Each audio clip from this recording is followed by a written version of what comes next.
Old age is another childhood, अर्थात जो बुढ़ापा है वो दूसरा बचपन है। आज जो मैंने टॉपिक लिया है वो है, आज मैं चौथी वीडियो बना रहा हूं इस पर, ट्रांसलेशन पर। ट्रांसलेशन सीखना बहुत ज़्यादा जरूरी है, मैं पहले ही बता चुका हूं। आज मैं सिखाऊंगा हैज, हैव, हैड का प्रयोग।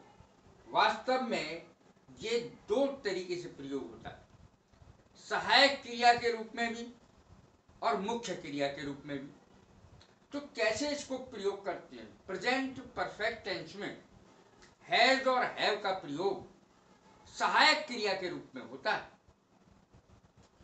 लेकिन इसमें मैंने बताया है कि मेन वर्ब के रूप में कैसे इसका प्रयोग होगा। मेन वर्ब के रूप यानी मुख्य क्रिया के रूप में। Use of has, have, had. Has, have present में यूज होता है, पास्ट में हैड यूज होता है। इसके दो अर्थ होते हैं। हैज यानी हैज माने रखना, हैव माने रखना, दोनों का है, दोनों माने रखना है। हैड रखता था या पास था कोई चीज। मेरे पास एक पेन है, ये है आई हैव ए पेन। मेरे पास एक पेन है, आई हैव ए पेन। सीधा सा है, आई हैव ए पेन। तो इस तरीके से मैं एक पेन रखता हूं, आई हैव ए पेन। सीधा सीधा सा हिसाब है main verb, I have a pen, और कोई क्रिया तो इसमें आएगी। Use of has, have, had, इसमें आप इस बात का ध्यान रखें कि प्रेजेंट टेंस में विशेष रूप से कि कहां पर प्रेजेंट परफेक्ट टेंस में हैज और हैव के साथ वर्ब की थर्ड फॉर्म आती है, क्रिया की थर्ड फॉर्म आती है, वो एक अलग चीज है। लेकिन मैंने जो वर्णन किया है इसका आज, वो अलग है। जैसे यानी मुख्य क्रिया के रूप में आई, वी। अब मैं समझाने जा रहा हूं हैज किसके साथ लगेगा प्रेजेंट में और हैव किसके साथ लगेगा। आई, वी, यू, दे और प्लूरल सब्जेक्ट्स के साथ हैव का प्रयोग होगा। I have a pen, we have a pen, you have a pen, they have a pen. और प्लूरल सब्जेक्ट्स का मतलब है बॉयज, गर्ल्स। तो प्लूरल सब्जेक्ट्स, और इसके साथ तो हैव आएगा। ही, शी, इट, और किसी का भी नाम हो, मोहन, सोहन, राम, श्याम, सबके साथ हैज का प्रयोग होगा, HAS। और अर्थ होता है रखना, पास होना। मेरे पास एक पेन है, मैं एक पेन रखता हूं, मेरे पास एक पेन है, एक ही बात। आई हैव ए पेन, मुख्य क्रिया के रूप में इसका हैज या हैव का प्रयोग हो सकता है। फिर मैंने बताया पास्ट टेंस में क्या होगा। पास्ट टेंस में ये डिफरेंस है ही नहीं, हैज और हैव है ही नहीं, केवल एक शब्द है, वो है हैड, HAD। हैज या हैव की ये पास्ट फॉर्म है। अब देखें, हैव के दो अर्थ होते हैं। हैव के दो अर्थ होते हैं। हैव माने रखना, हैड का प्रयोग थर्ड फॉर्म के साथ पास्ट परफेक्ट में यूज होता है। जहां पर पास्ट परफेक्ट होता है यानी हैव, हैज, हैड, तो चुका शब्द का इस्तेमाल होता है। चुका शब्द का, I have read the book, मैं किताब पढ़ चुका हूं। I had read the book, मैं किताब पढ़ चुका था। इस प्रकार से हैड का और हैव का यूज टेंसेज में होता है, लेकिन ये साधारण है, हैव और हैज और हैड का प्रयोग। हैव के दो अर्थ होते हैं, जैसा कि मैंने बताया।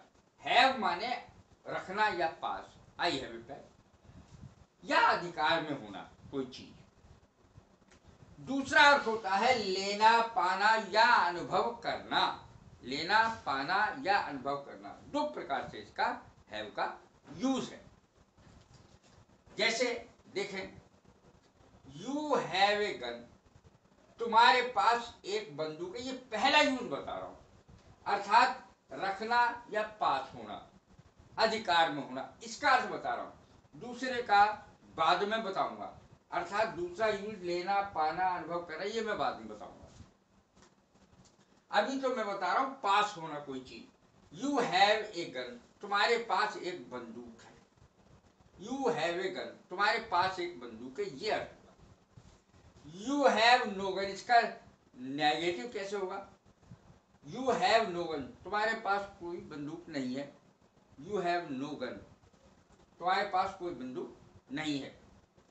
हैव यू ए गन, अब नेगेटिव में तो यूज मैंने बता दिया, ये अफर्मेटिव में था, अब नेगेटिव में यूज बताया मैंने।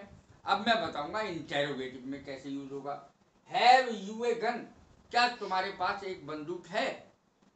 तो ये मैंने बहुत सरल तरीके से सरल सेंटेंसेस लेकर के बताया है। अब इसमें एक पेज और है जरा सा।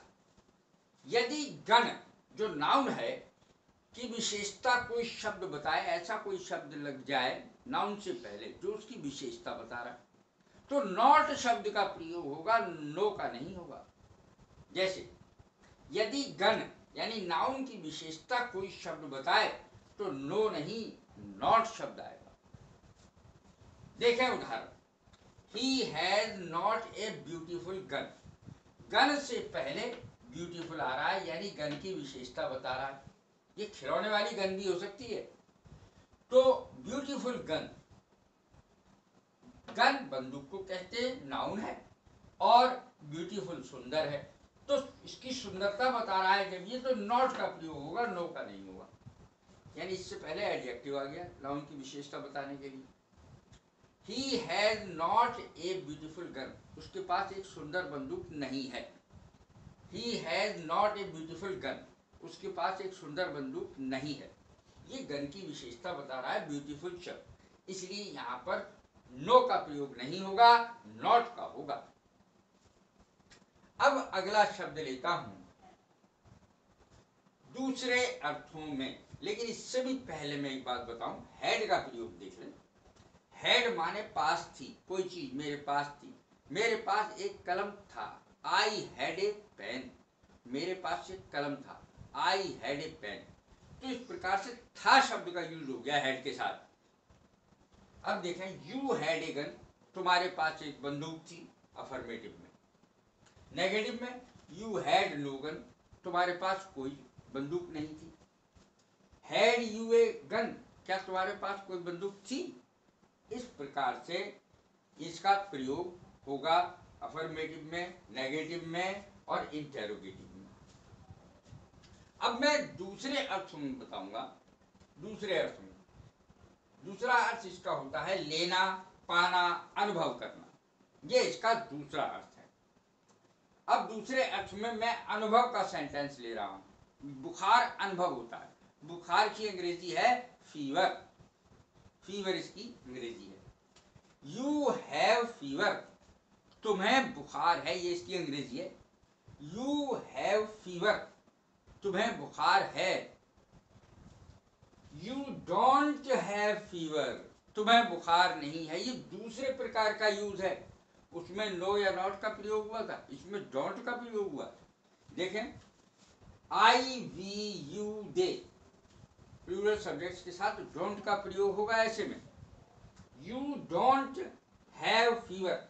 एक बात और देखने की है कि इसमें डू नॉट अलग अलग नहीं लिखा जाएगा, डोंट लिखा जाएगा, डिडंट लिखा जाएगा।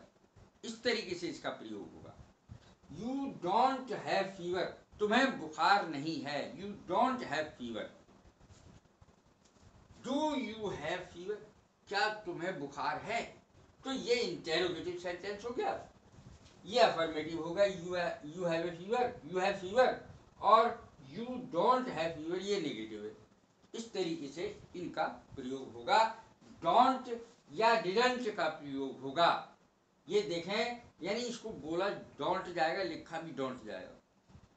और डिडंट, डिडंट लिखा जाएगा और डिडंट ही बोला जाएगा। यू डोंट हैव फीवर, तुम्हें बुखार नहीं है। डू यू हैव फीवर, क्या तुम्हें बुखार है? इस तरीके से इस चीज का समझना हैव, हैज, हैड के प्रयोग का बहुत ही आवश्यक है। अब देखें, ये मैंने बता दिए। अब हैव का प्रयोग फ्यूचर टेंस में भी किया जा सकता है। हैव का प्रयोग फ्यूचर टेंस में भी कैसे किया जा सकता है ये मैं बताता हूं। विल यू हैव और विल यू हैव मिल्क और T.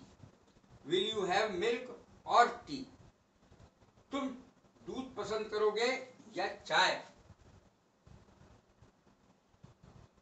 Milk,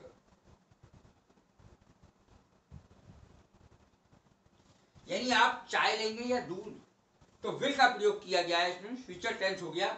will you have milk और टी, आप दूध लेंगे कि चाय लेंगे, ये पूछा जा रहा है आपसे कि आप क्या लेंगे। विल यू हैव, क्या आप मिल्क लेंगे यानी दूध लेंगे या टी चाय लेंगे, इस प्रकार से इसमें पूछा जा रहा है। अर्थात मेरे बताने का तात्पर्य यह है कि हैव का प्रयोग विल के साथ यानी फ्यूचर टेंस में भी हो सकता है। अब ये चीज मैंने बताई है, हैज का प्रयोग, हैव का प्रयोग और हैड का प्रयोग, जो जानना बेहद आवश्यक था। इसके बाद अंत में, जैसा कि मेरी आदत है, मैं एक बढ़िया सा सेंटेंस लेता हूं। आज ही मिली है, आखिर तुम किस खेत की मूली हो।